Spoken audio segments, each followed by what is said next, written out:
છેલ્લા 50 વર્ષથી આપણે જોઈતા હતા કે કોંગ્રેસ હતી અહીંયા. હું કોઈની સાઈડ નથી લેતી, કોંગ્રેસ કે ભાજપ, બટ જે હકીકત છે એ આપણા સૌના વચ્ચે જાવી જોઈએ કે પહોંચવી જોઈએ બધા સુધી.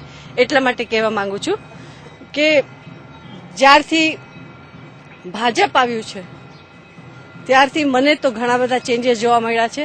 અને હકીકતમાં મારા ગુજરાતનું મારે જે ગુજરાત જોવું હતું એ મારું સપનું સાકાર થઈ રહ્યું છે એવું મને લાગે છે. તમે રોજની વાત કરો, તમે ઇલેક્ટ્રિસિટીની વાત કરો, તમે સફાઈની વાત કરો, આ એક એક પોઈન્ટ ઉપર તમે શહેરમાં જોશો તો કેટલી બધી સ્વચ્છતા આવી ગઈ છે, કેટલું બધું બધાને જાગૃત કરવાની કોશિશ છે. ચારે બાજુ હોર્ડિંગ્સ લાગેલા છે, બેનર્સ લાગેલા છે કે કેવી રીતે આપણે આપણા શહેરને સુંદર દિવસે દિવસે બનાવી શકશું. જે જોબ ઓપોર્ચ્યુનિટીઝ મળે છે નાના માણસોને, આવી સુંદર સુંદર એસી જગ્યામાં કામ કરો જે લોકો સપનામાં વિચારી નહોતા શકતા.